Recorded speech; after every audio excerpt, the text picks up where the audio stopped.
A lot of this isn't going to make sense to you, and I'm sorry about that. I'm just going to start at the beginning, with the house.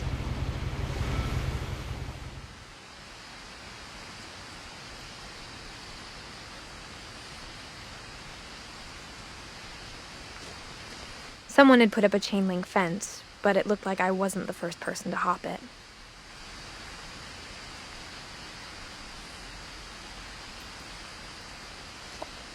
My brother Milton disappeared when I was 4. It was like the house just swallowed him up.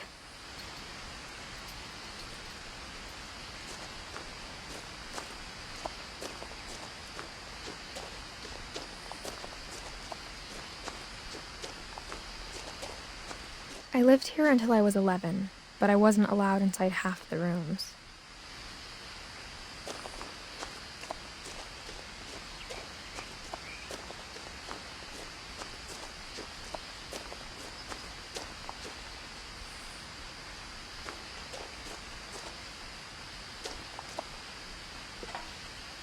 Inside the mailbox were bills from 7 years ago, marked urgent, open immediately.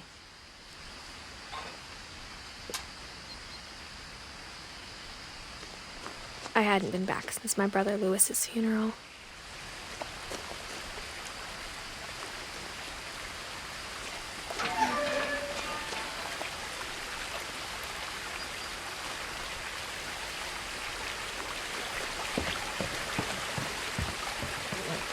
In her will, my mother left me a key, but didn't tell me what it unlocked.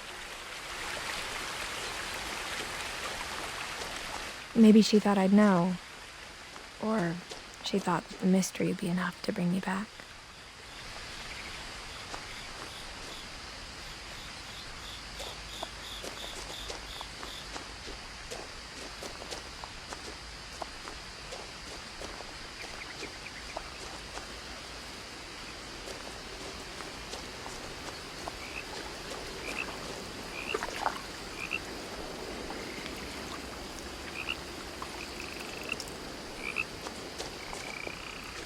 The truth is, even after I inherited the house, I never thought I'd come back to it.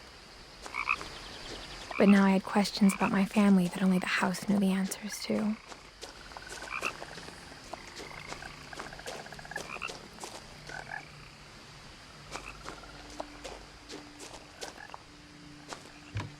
The woods around the house have always been uncomfortably silent, as if they're about to say something but never do.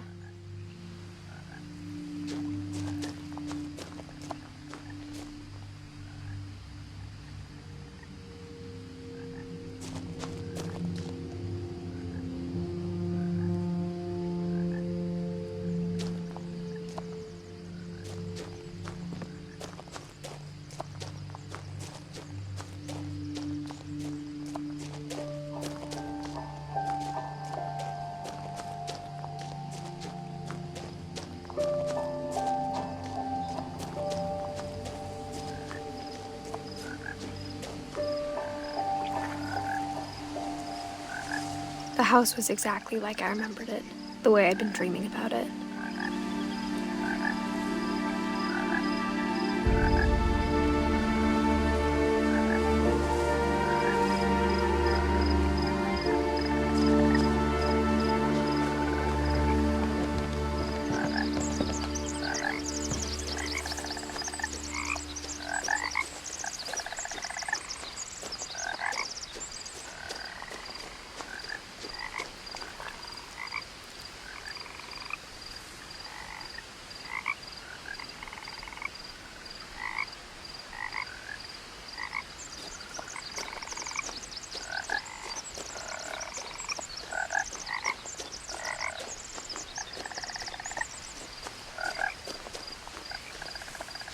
As a child, the house made me uncomfortable in a way I couldn't put into words.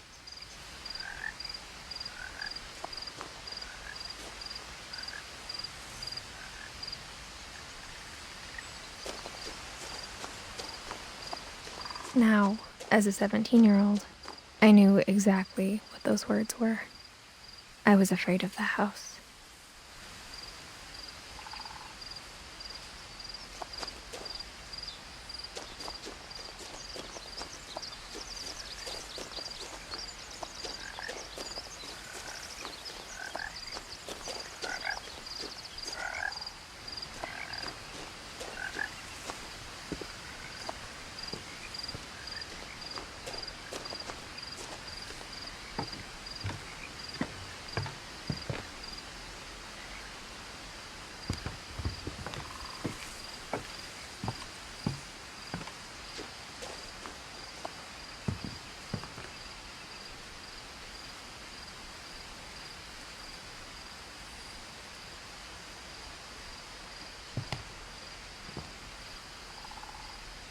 I hoped the key might unlock the front door.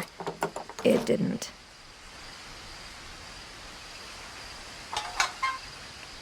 Looking in, I felt like the house itself had been waiting for me.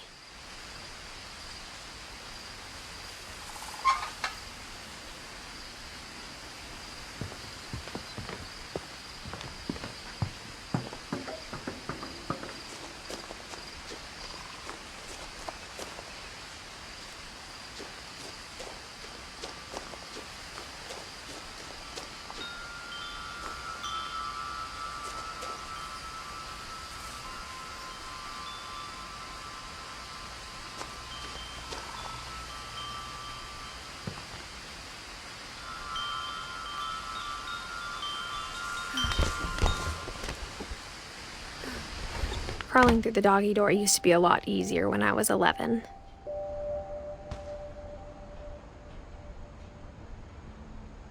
The power had been turned off the night we left.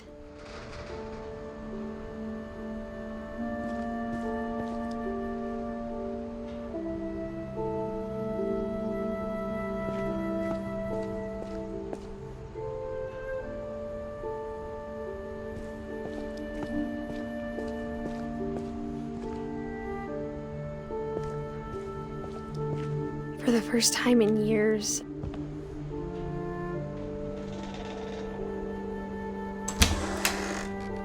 I felt like I was home.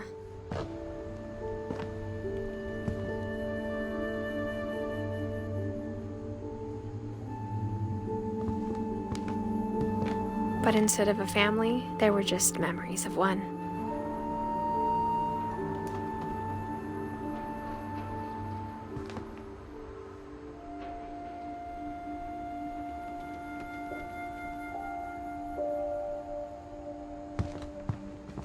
Like how only one restaurant would deliver to our house, so we had Chinese a lot.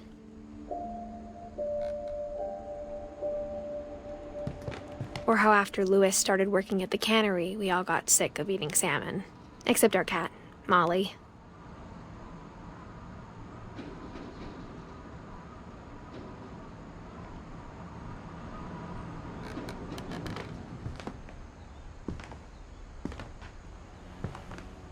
Nothing in the house looked abnormal. There was just too much of it, like a smile with too many teeth.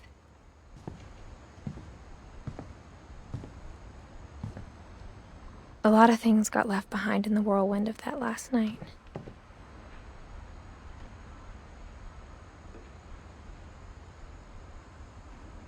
My mom wasn't much of an optimist, but she never stopped believing that my brother Milton was alive.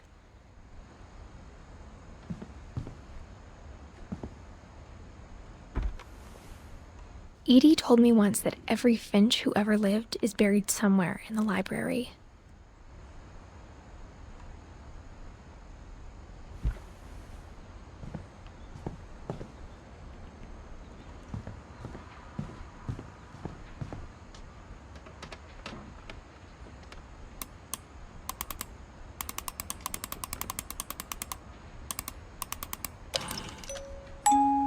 Great-Grandpa Sven built a music box for Barbara, along with the rest of the house. Mom always told me to stay out of the basement, so I wasn't too surprised when the key didn't fit.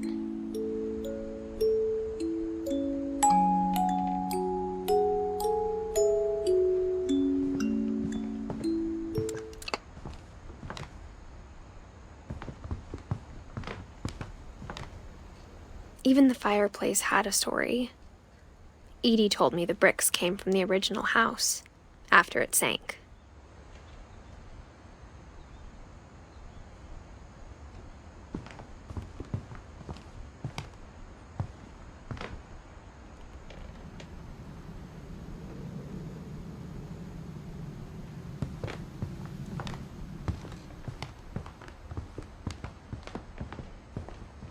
The table was still a wreck from the night we left.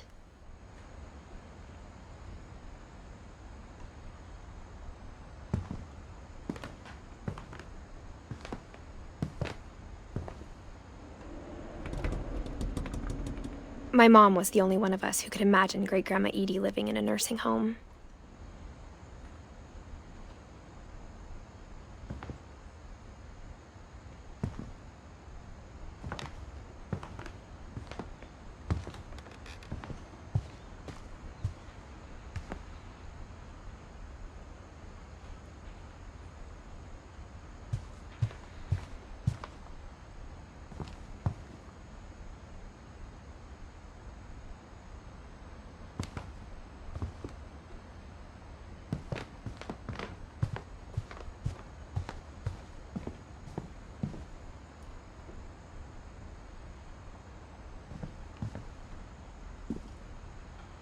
After Milton disappeared, Mom sealed up all the bedrooms. Then Edie retaliated and drilled peepholes.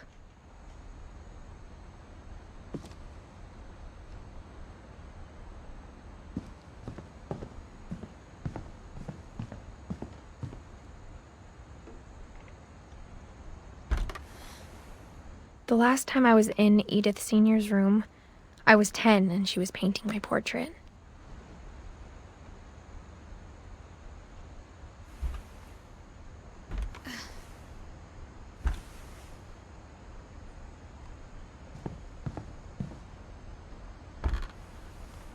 As a kid, I just assumed every house had peepholes and sealed rooms you weren't allowed inside of.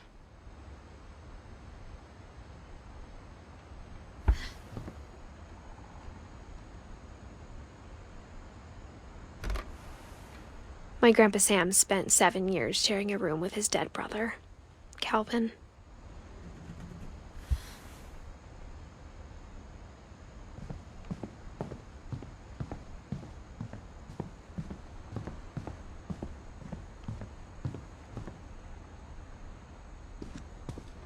Mom must have locked the third floor stairs on the night we left.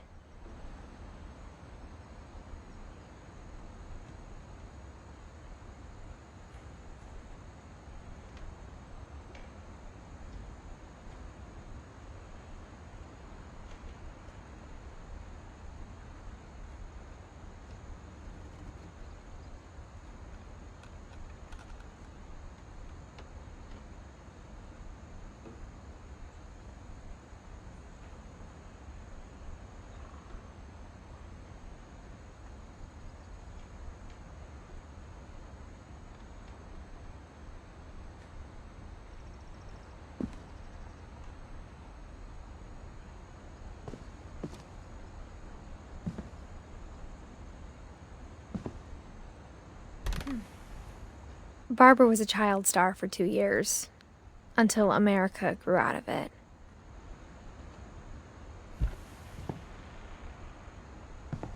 Edie's father, Odin, built the original house.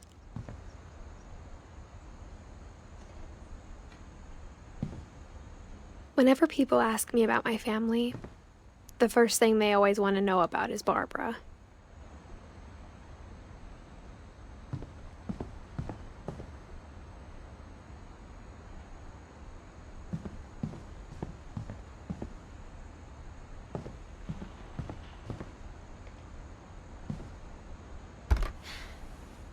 Molly always seemed like a girl I could imagine being friends with, if she hadn't died in 1947.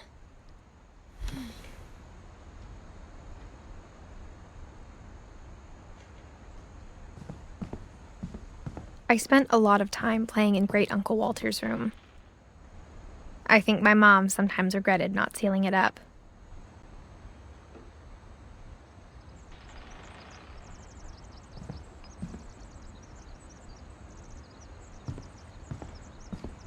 Lewis told me there were secret passages, but I never believed him.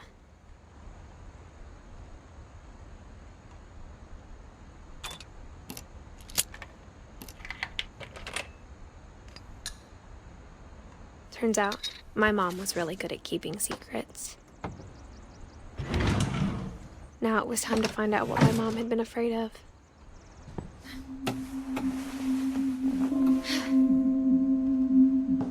From the paintings on the wall, it was clear my brother Milton had been here before me.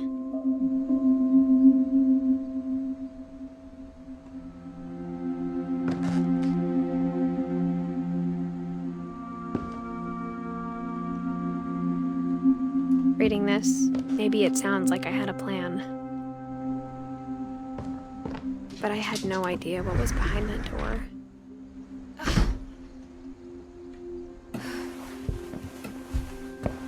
Just like I had no idea where all this was gonna lead.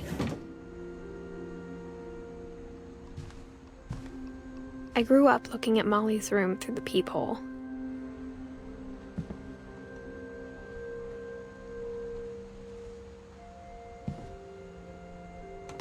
Molly's gerbil had a tiny bedroom with its own even tinier gerbil cage.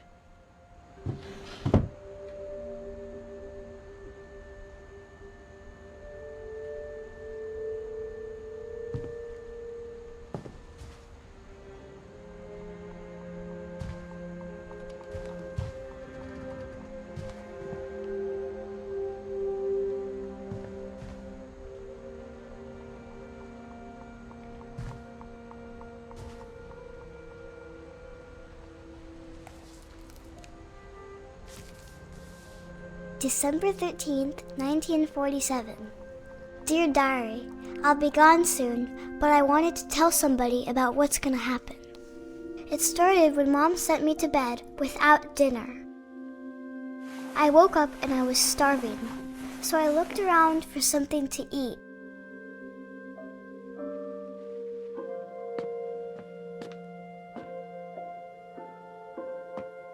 The gerbil food was dry, but I didn't mind it.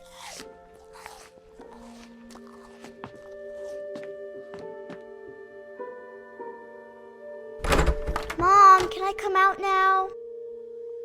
Sweetheart, it's late. Go to sleep.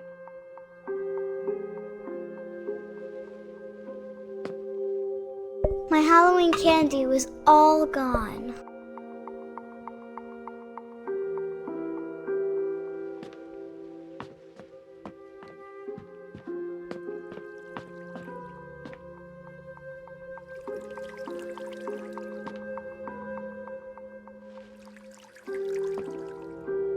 I thought about eating Christopher, but I held back.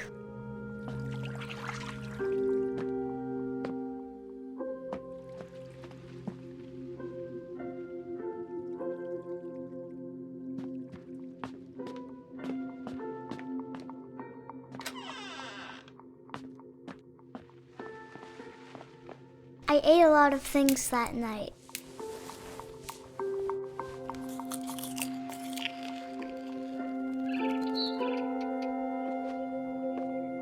I kept eating and eating.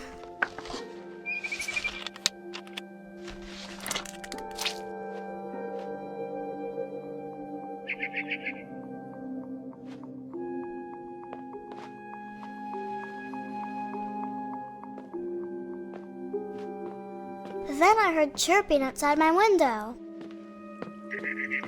It was a barn swallow going back to her nest. I reached out for her.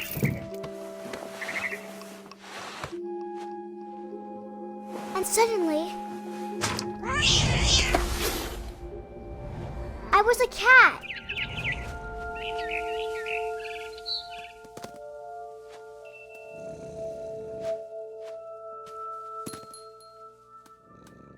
I tried to be quiet, but the bird was really scared.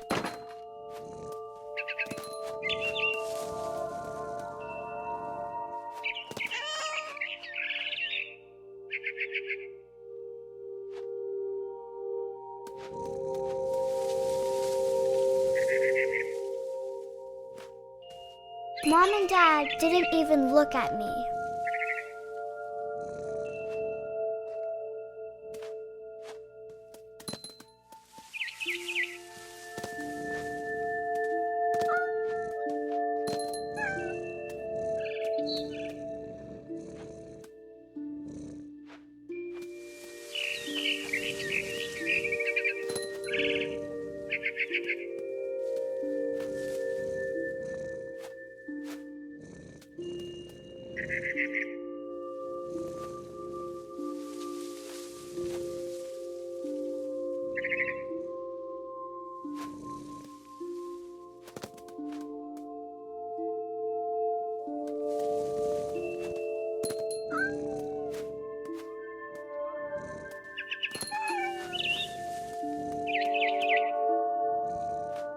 I jumped and I almost got her.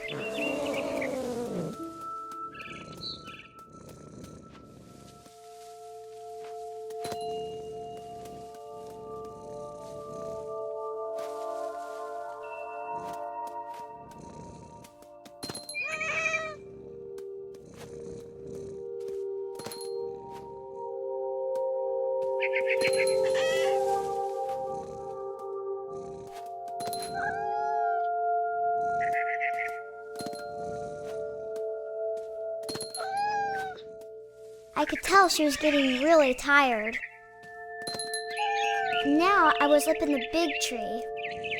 I promised Dad I wouldn't climb it anymore. All I cared about was eating that mama bird.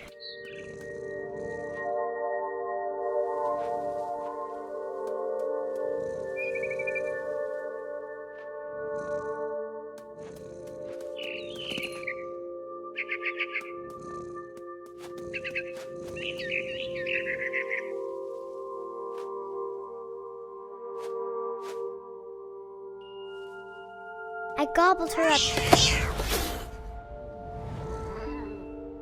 And suddenly, I was an owl. First, all I heard was the wind. Then I heard little teeth nibbling in the grass.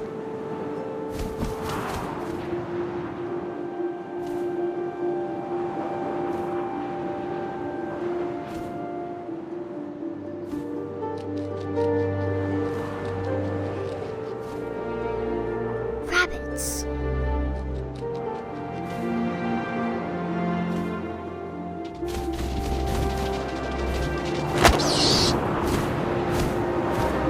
I imagined his face looking up and seeing mine through my talons.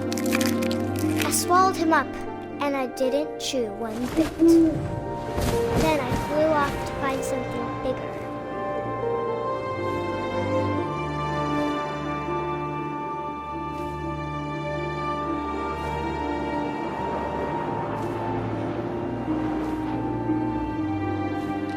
A mama rabbit.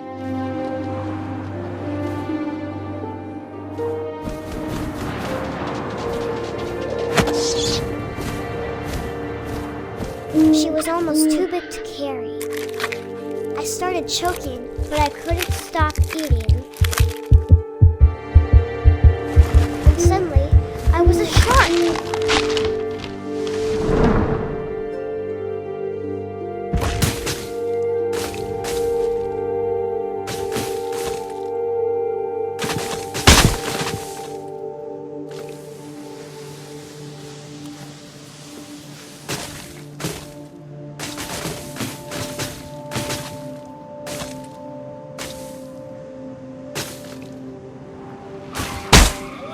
I rolled off a cliff and into the ocean.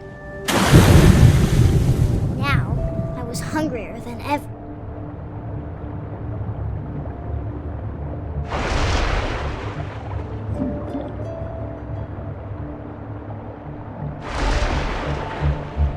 I wanted fat, juicy seals. I tore off her flipper, and it tasted really good.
Grabbed on tight. But I was so hungry, I jumped out of the water. When I opened my eyes, everything had changed.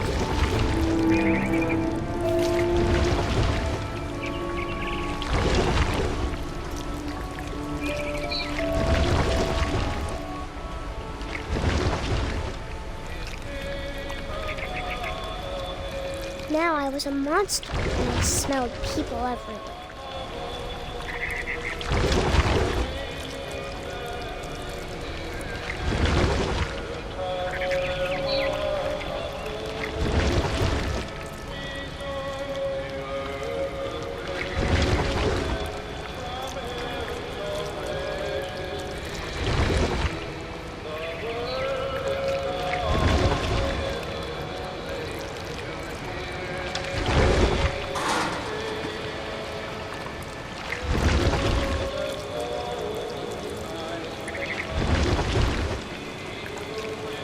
I was big, but I moved real quiet.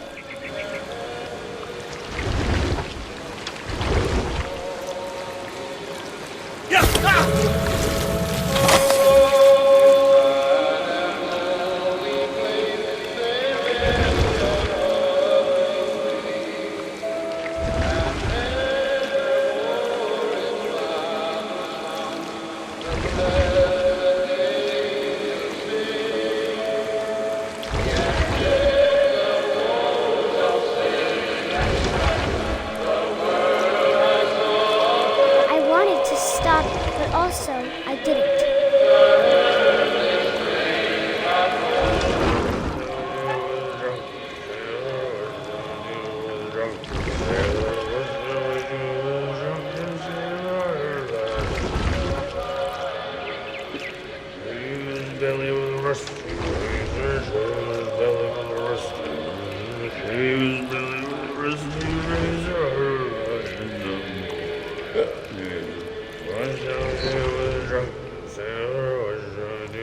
Drunken sailor, what shall we do with a drunken sailor? Put him in the captain's daughter, put him in bed with the captain's daughter, put him in bed with the captain's daughter. What shall we do with a drunken sailor? What shall we do with a drunken sailor? What shall we do with a drunken sailor?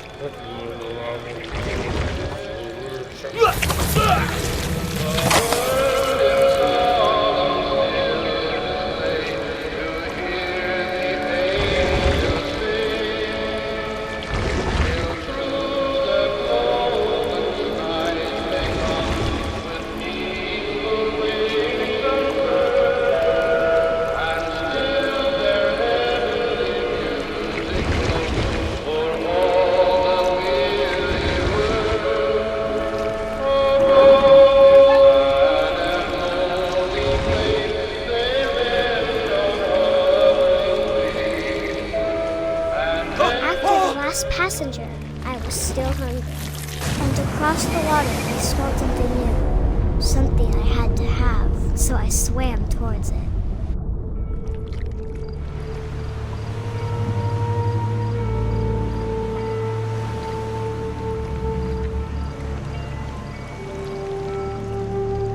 I slithered onto the sand, and the good smell went into an old pipe.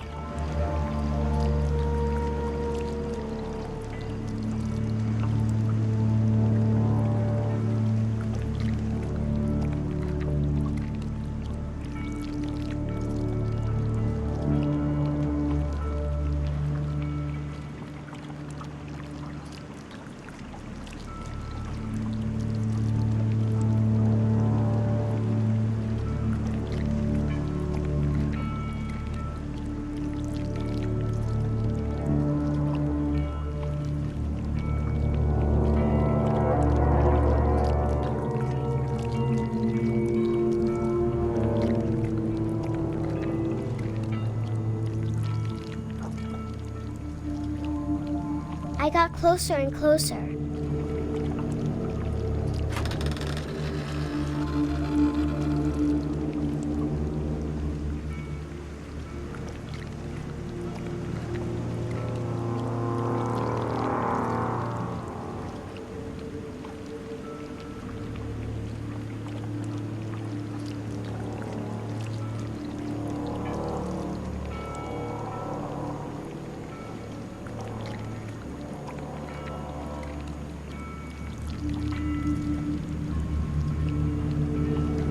All my stomach started growling. And suddenly, I was me again. I held my breath for a long time, but I couldn't hear anything. I think it's waiting for me to fall asleep. But it's not going to wait much longer. It needs to feed, and we both know I will be delicious.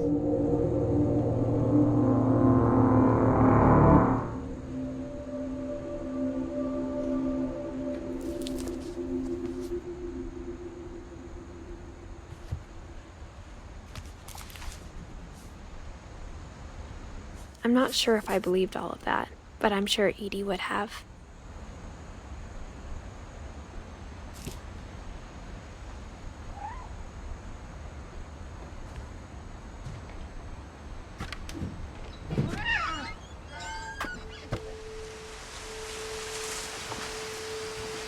This will be obvious later, but my mom never told me any of these stories.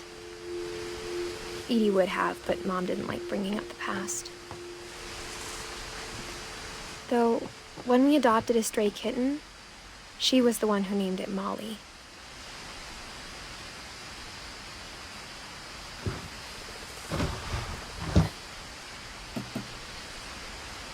I spent a lot of time in Great-Grandma Edie's room.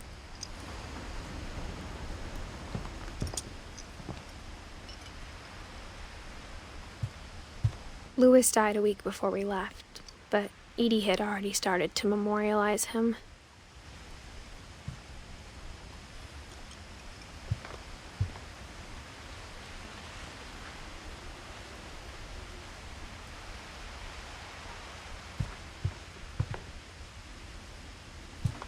Edie gave a big interview about a mole man living under the Finch house.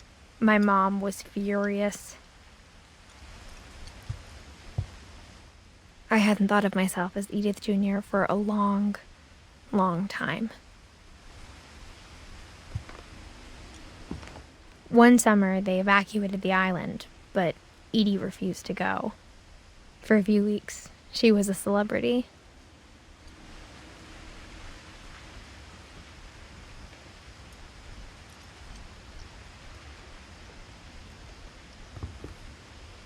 When Edie told people Sven was killed by a dragon, she could also have said he was building a dragon-shaped slide that collapsed. She could have, but she didn't.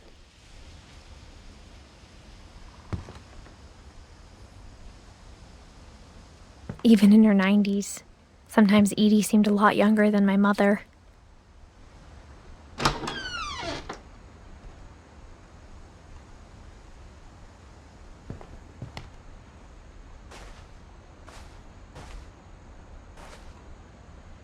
The only trace Grandpa Sam's first wife, Kay, left on the house was the pink bathroom. It was a pretty big trace.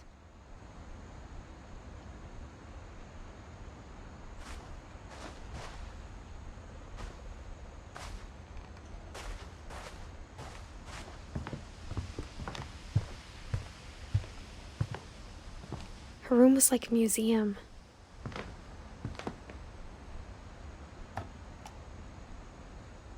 For 500 years, the Finches have been famous throughout Norway for their fortune and misfortune.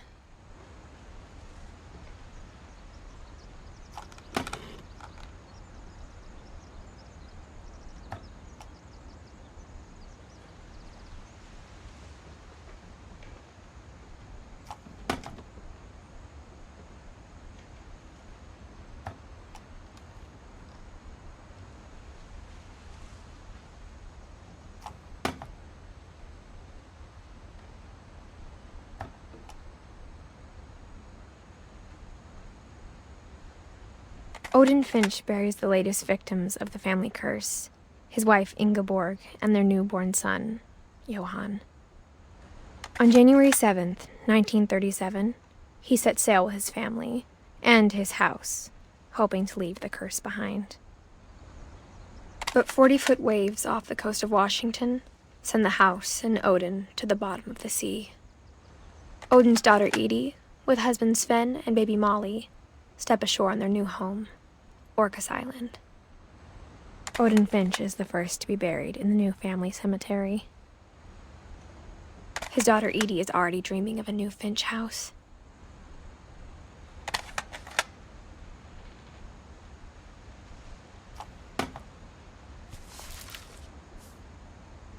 Whatever's wrong with this family, it goes back a long ways.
There's a secret in this bathroom.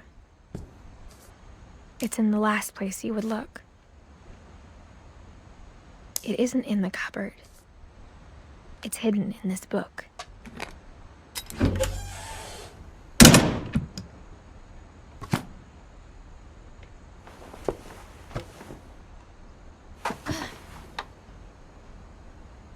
Sven gave Sam an old camera he'd refurbished. He never put it down.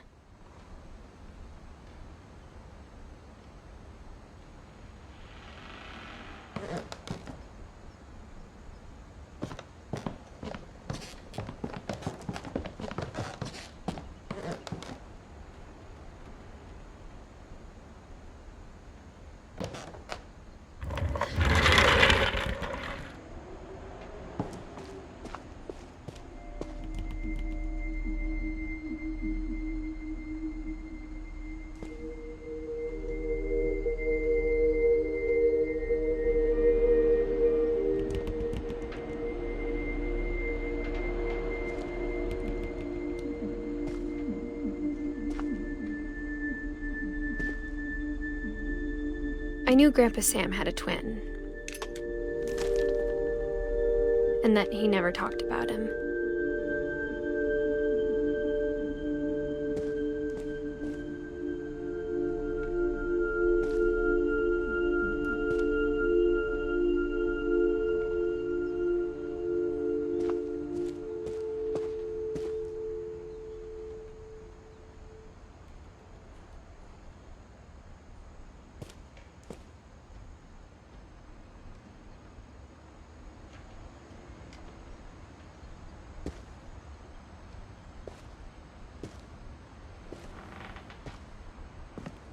I guess my grandpa didn't like history any more than my mom did.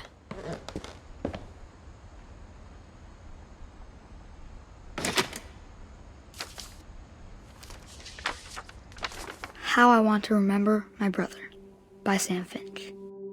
The thing I remember is that when he made up his mind, that was it.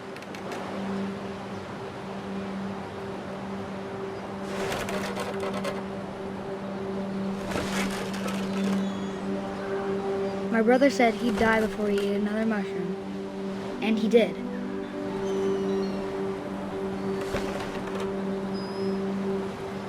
At Barbara's funeral, we swore we'd never be afraid again, and he wasn't.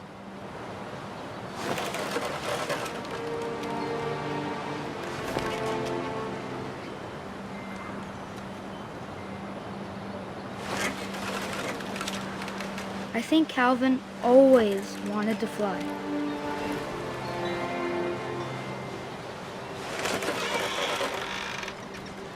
Sam! Calvin! Dinner's ready! Coming! But that day, he finally made up his mind to do it.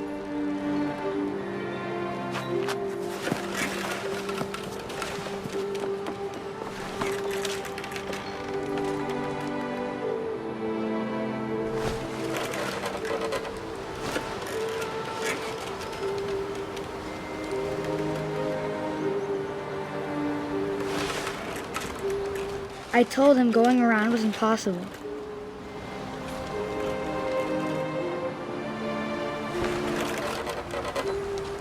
Maybe if I hadn't said that.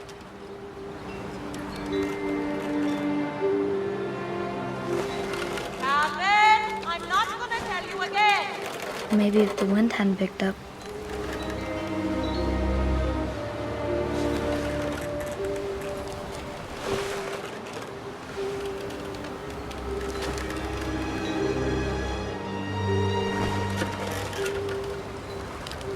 Then maybe he'd still be here. But I doubt it. I think he'd already made up his mind.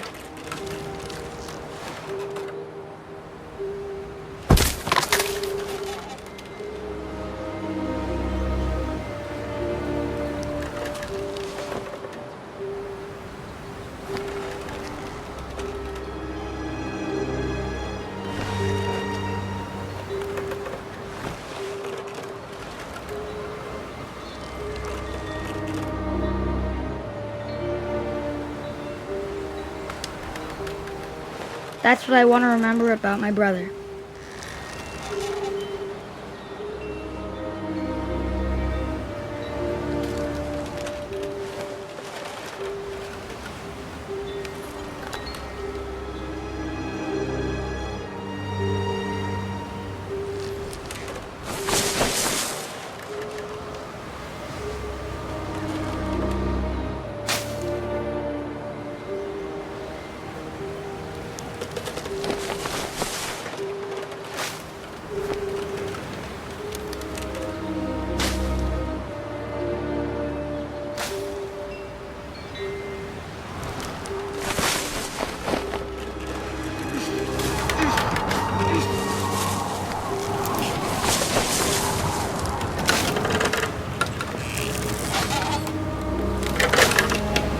The day he made up his mind to fly. And he did.